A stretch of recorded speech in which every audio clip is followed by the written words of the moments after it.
I think the future is super exciting, it's super promising, and I can't wait for more of these technologies to come up and for people to adapt to it with a much more open mind. Hi everyone, my name is Mugdha. I'm a fresh graduate from SMU and I'm going to start work really soon. Being human in a digital world means being interconnected in a very dynamic and fast-changing landscape. But while that is happening, it also means being thoughtful and authentic to the people that I'm interacting with, whether they are people who are virtually existing or existing in the physical realm. My guest today is Mugdha Jaruhar, a fresh graduate from Singapore Management University. Mugdha is a Centre for the Age Fellow, and I'm really excited for her as she embarks on her new career.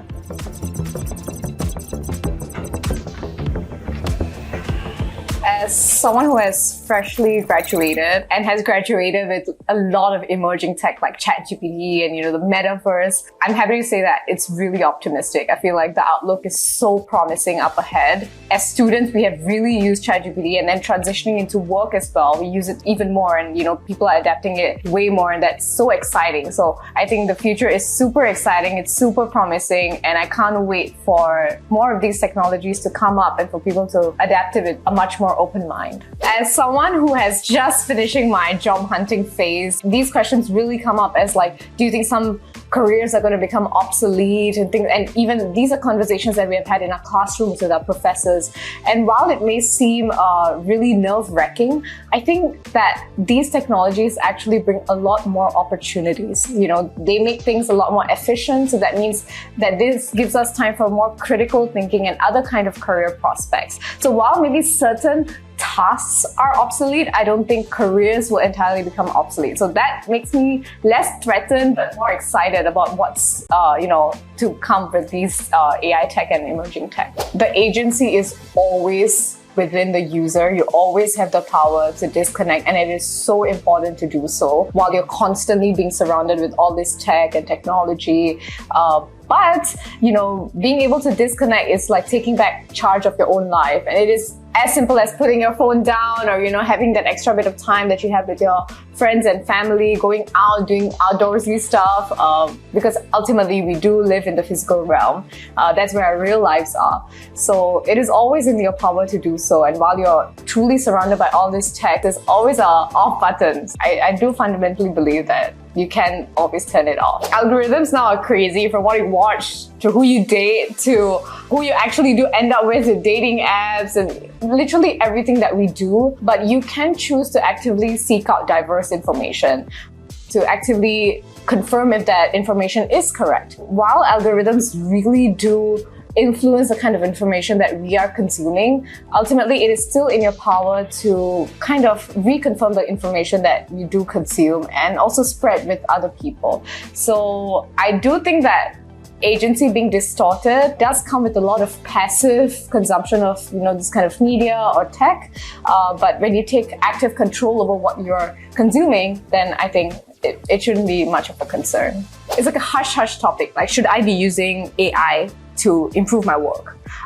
Because then would that make me seem useless and someone who's only good at prompt engineering? But I feel like prompt engineering in itself is a talent. If you're making mundane tasks more efficient, then that gives you more time for things that actually matter and things that make the buck. I mean, there is a revenue standpoint to this, but I think sometimes as fresh graduates, you are really shy about that, and then maybe you might think that your managers might not be receptive to something like that.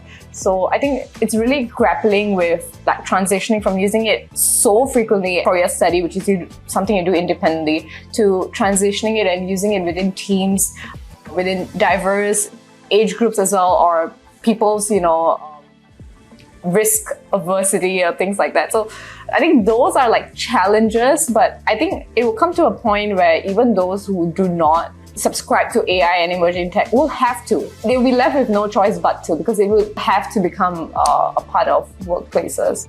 I think that would be beneficial to management understanding the way we think and how we want to optimize the way we work. Because now in your job descriptions, for example, they say, oh, must be proficient in Excel or things like that. But my friends who are not proficient in Excel, all they do is ask ChatGPT for the formula, and so much of their time is saved, and they also learn on the go.